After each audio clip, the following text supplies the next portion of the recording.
Good morning.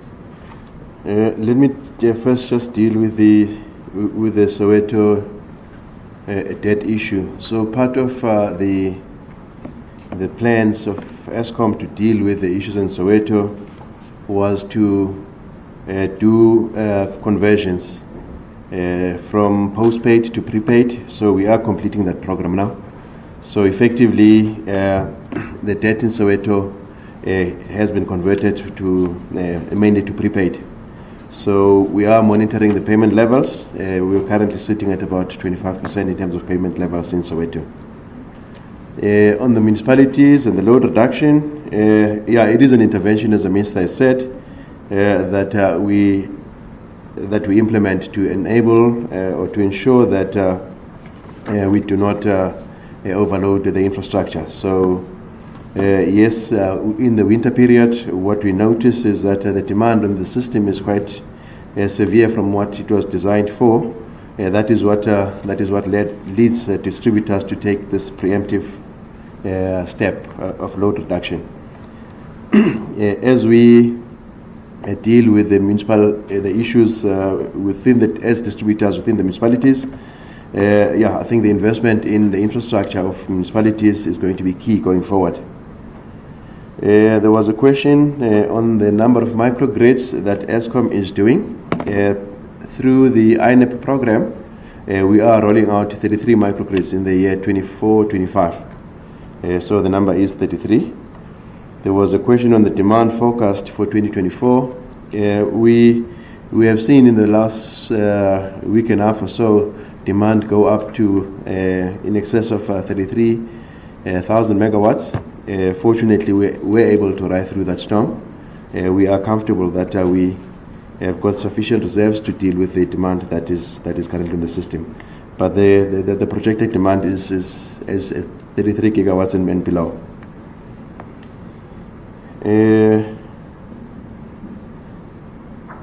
I think I've dealt with all the questions. Thank you.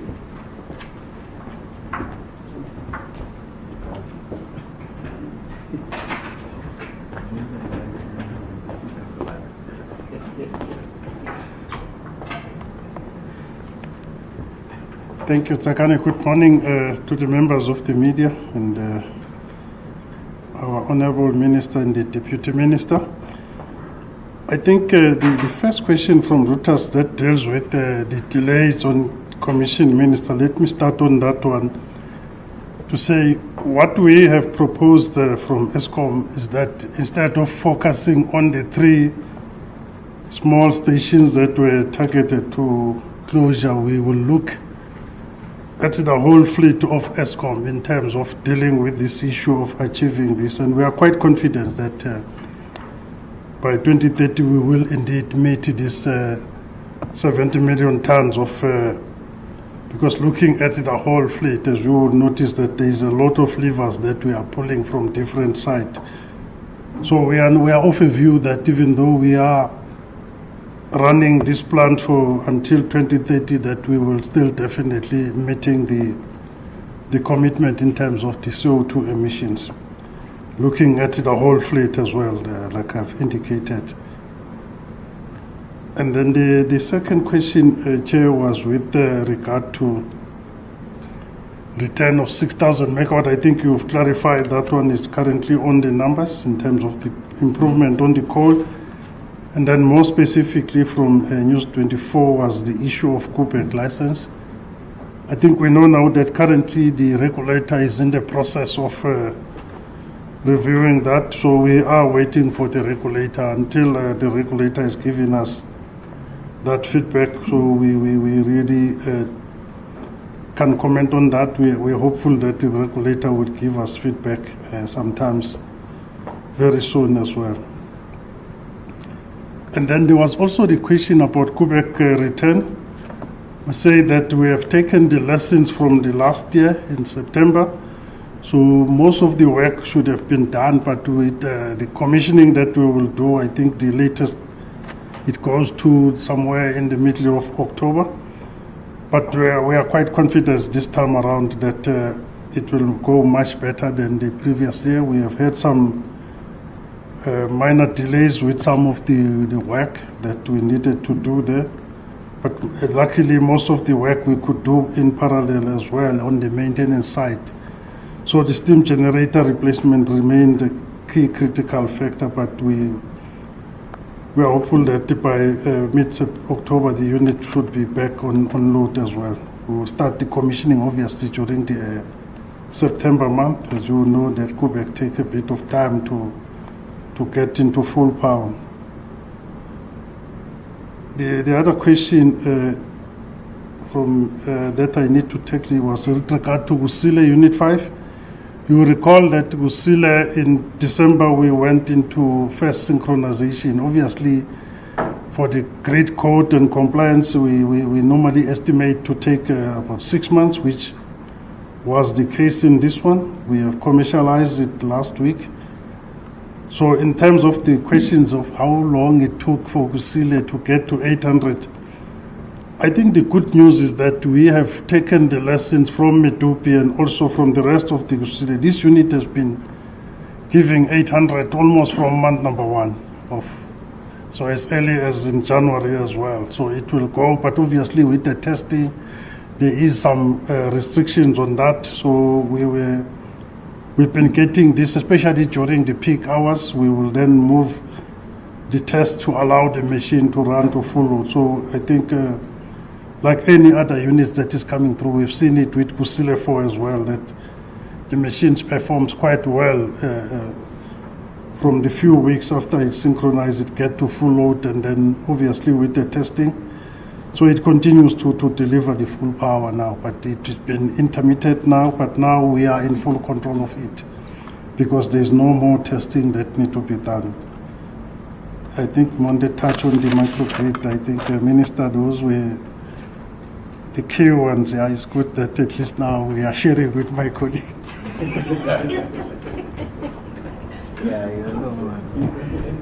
Okay, no, thank you very much. Colleagues, Tim, just to your first question, the second of the two questions that you have asked. So one of the things that I'll be doing, I started last week, is to engage with all the key players in the ecosystem of the renewable energy space. Now I'll be left with the external players. Of course, internally is the IPP office, DMRE, and of course the energy component of that, which is now sitting with me. What is the preeminent question that ought to be answered there is the following.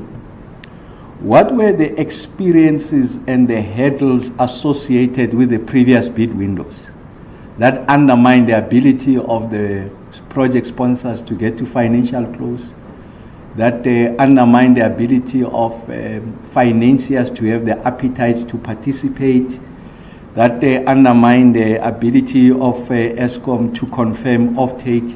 So I want us to resolve those. I don't think it's going to take us long. I really am not of the opinion of going out to the market in bits and pieces. I believe in a mega bid window. But you see, the credibility of that mega bid window, its ability from a project sponsor's point of view to reach financial close, and also to meet the promise of the commercial operating date. And that's a function of a multiplicity of issues. And that's why it's important that that conversation has to happen. I am going to be ultra aggressive on the renewable energy side. I think we have taken a bit longer than what is necessary, so we'll be ultra aggressive. And I want to say to you that I'm a firm believer that it's a mix that matters. And you are going to see an exponential share of renewables in the energy mix. And we need to signal to the market our intention to go that route, and it must materialize. Because it's one thing to go out on a big window and have 2,000 megawatts unallocated. I will sit with everyone. We agree, the commercial banks, project sponsors, ESCOM, IPP, the certainty I'm going out. So let's show the country and the rest of the world that we can do it. We are going to be the leaders on this continent in relation to renewables. I think it's important I make that point. But it's important that before we go into the next phase, we have a full appreciation of what those issues are. Should not take us long, and I'm sure they've documented them somewhere. And collectively we agree, now we are going this route. And then we are able to announce to the market. And of course, another important component there is engagement with my counterpart, Minister Tau. Because once you go this mega big window, when I say mega, I'm saying it will be bigger than the other big windows that we have seen. What scale? I'll answer that question at the right time. But I'm sure that it will not be, it will be something unprecedented. From a scale point of view, of course, consistent with the IRP. The issues around what Minister Tau, it's important that on the back of this certainty of the program going ahead, I think you need to build an industry behind that. And of course, the complexity is around whether the domestic market will be competitive, whether there's the right skills. We will answer those questions. And there has to be a substantial share of local players in the next round. So if you had to map the previous rounds, you see that there is international players. It's great that there's appetite from outside, and of course they carry the capital. But I don't think that the participation rate of the locals should be 10% here, 5% there. Communities will build you a clinic here, will build a road there. No, it must be substantive. It's an honest conversation we must have. Once everyone is on the same wavelength, so that there must be predictability and certainty in the program. I think that's very important. And then the international market also know, the players know what the rules are, then we proceed together. I think that's very important. Of course, it's going to be a competitive and transparent process. Yes, Heidi, you are absolutely correct. So that's the point I was making, that as I speak here, there's many households that can't reach this podcast, this address, precisely because they just don't have electricity. There's load reduction. So like I said, I think it's important that we enter into that conversation with municipalities. I did say that the complexity here is such that the Minister of Energy and Electricity can't simply make the call and say, we're going to do the following. It's a function of engagement with the players in that space. And I'm not going to dilute the role of SALGA, very important. It's an important player in the mix. And we're not going to undermine, I think, the participation of SALGA and its interest to protect its members, but we say ultimately is the consumer that matters. And yes, we've got suburbs without electricity. People are paying load reduction because they are connected to the same distribution infrastructure that has failed. I think it's unfair on consumers, those who are diligent and also those who are designated as indigent. What is the threshold of indigent is determined by municipalities. I'm not sure what number ESCOM uses, but I'm just saying it's an objective number that you say if your household earns so much per month, it's in the category of indigent, and therefore there has to be support from the state. So Zola, you are absolutely right that municipalities, I did show they are owing year to date 78 billion rand. There's a quickest way of doing it, and the most expedient way is for Mr. Bala not to give them electricity. So you are owing, until you pay, you are not going to get. Imagine what will happen to the South African economy. Because remember, there will be businesses in those municipalities, they are paying diligently. So they are not responsible for what they are seeing. So the quickest way you can just decide, we are not giving that municipality until you pay, and unfortunately, it's not that easy. It's a convenient way. I'm sure if we're running a business that does not look after public interest and has no social objective, would have switched off long time ago. But we don't go that route. I think we need to engage with municipalities. I have a degree of empathy of what they are going through, having been a former mayor. It's both a weakness and a strength. Because it can be a weakness because you are over empathic, if there's such a word. So you are very generous in understanding where they are coming from. It can be a disadvantage, but it's an advantage I want to think because we know what they are going through and we can find the most elegant way of resolving that question. So I'm confident. The Minister of COGTA is a former mayor. And when we need the issues of industrialization, the Minister of DTIC is a former mayor. So the mayors will resolve a problem of municipalities, working with municipalities. I think we have an appreciation of what it takes to resolve that. But it's not about switching off, otherwise the South African economy collapses. It's the most expedient way of doing it.